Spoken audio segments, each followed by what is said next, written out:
खुलुमबाय लोगोफोर थांनाय लोकसभा इलेक्शनावहाय 1 नं क'क्राझारनिफ्राय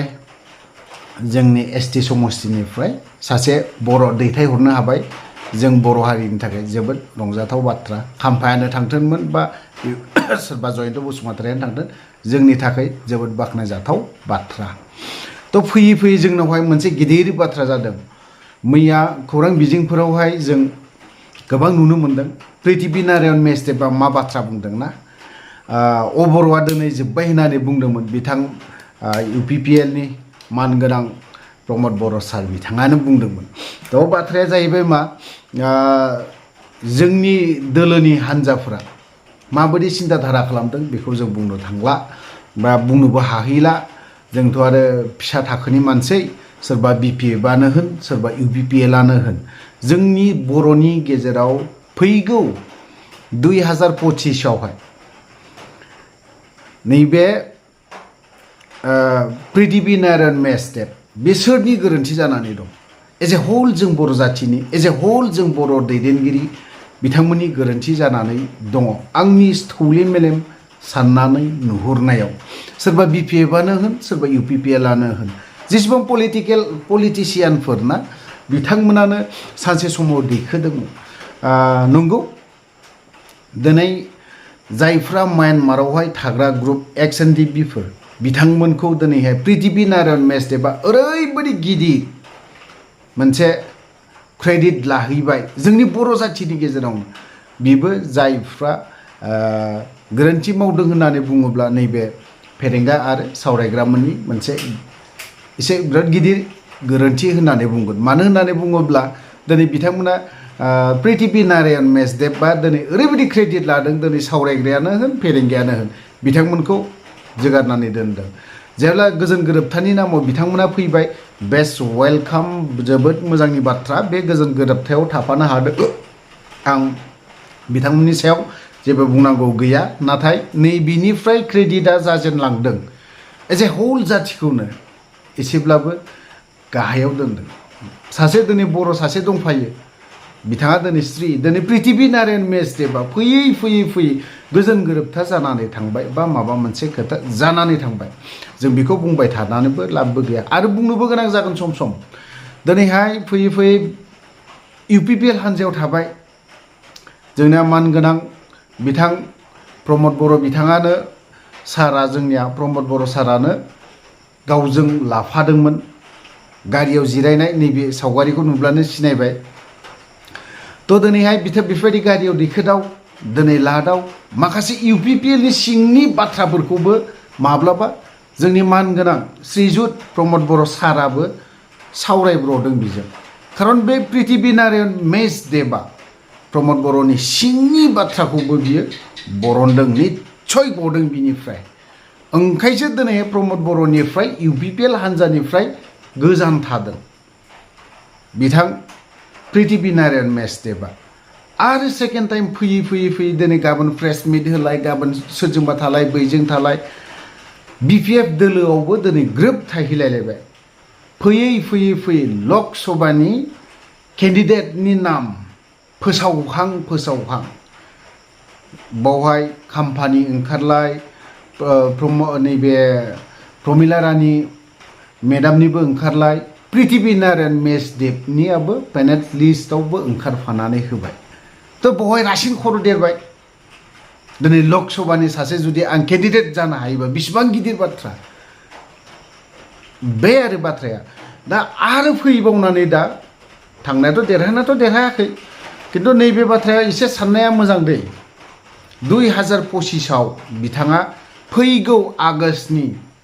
16 बा 15 बा 16 बे थारिखआव 2024नि आगष्ट मासनि 15-16 बे साननैनि गेजेराव दाहैनायनि बाथ्रा बुंदों बियो मोनसे PDF दिनै बे आफाद मोनसे पलिटिकेल हान्जा दिनै दाबावनो नागिरदों होनबा दिनै मा बे लाइनजों लांनो नागिरदों बियो फोरमायदों मा बर'निबो माखासे थागोन बाङालिफोरनिबो थागोन आदिबासिनिबो थागोन मुस्लिम सम्प्रदायनिफ्रायबो थागोन राजबंशी सम्प्रदायनि थागोन ओरैहाय गुबुन गुबुन ट्राइबनि जोंनि BTC आव जेसेबां ट्राइब दं बेफोरखौ जों ज' लानानै बियो मोनसे पलिटिकेल हान्जा दानो नागिरदों बे पलिटिकेल हान्जा दाहोनाया सोर सासेनि जोंनि बिपिएफ दोलोआबो बेखौ सानफेरदोंना सोर दाहोदों बेखौ आरो जोंनि इउपिपिएल दोलोआबो सानफेरदोंना बेखौ जोंनि बर'नि दैदेनगिरिफ्रा आरो जुदि समस्थियाथ' बारायगोन दाथ' जाखिनि दंखायोनोसै दा इउपिपिएल आरो बिपिएफ जों बर'नि गेजेराव बिथांमोनानो स्ट्रं जानानै दङ गोदानै जुदि आरो पलिटिकेल हान्जा जुदि दायोब्ला जों बर'नि भटआ ओरैनो गावस्राखानाय दा जाथों रायजोआ बा गुबुन ट्राइब मुस्लिम सम्प्रदाय आदिबासि सम्प्रदाय दिनै बै पिडिएफ आफाद गोदान हान्जा दागोनावहाय पलिटिकेल हान्जा गोदान दागोनावहाय भटआखौ दा थांथों आं लुबैदों जों बर'नि गेजेरावनो पलिटिकेल हान्जा मोननै स्ट्रं भाबै गोरायैनो दं मोननै हान्जाजों जुदि मोजाङै दायोब्ला सोरबा जों बिजेपिखौ लानांगौ दरखार गैया सोरबा जोङो जिएसपि दलोखौबो लानांगौ दरखार गैया गुबुन हान्जाखौ जों लानांगौ दरखार गैया थांनाय बाराव जोंनि बिटिसिआबो आरामसे जों बर'निनो सोरबा सासे चिफ जादों सोरबा सासे डिपुटि चिफ जादों जालायदो रानलायना होलायदो नोंथांमोनाबो बिखौ लालायदो नोंसोरबो बिखौ लालायदो बास गाजा गोमजायै मोजाङैनो थांनाय लकसभायावबो जों बिजेपि हान्जानि दोलोआनो थांनांगौनि दरखारानो गैयामोन रानलायना गेलेनो हायोमोन बेफोरखौबो दिनै मोनफा जों बर'नि लिडारफोरनि गेजेराव जोंनि बर'नि पलिटिसियानफोरनिफ्राय उइक पइन्ट दुर्बल पइन्टफोरा दुर्बल खोथाफ्रा दुर्बलताया ओंखारलांबाय थादों सानदों बेबो आं हारसिं दिनै हारसिङैनो गोहो गोराजों देरहागोन नाथाय बे नङा बैबो सानदों आं हारसिङैनो दिनै आंबो देरहागोन नाथाय बेबो नङा दिनै इउपिपिएलआबो इउपिपिएल गोजा भटखौ मोनाखै दिनै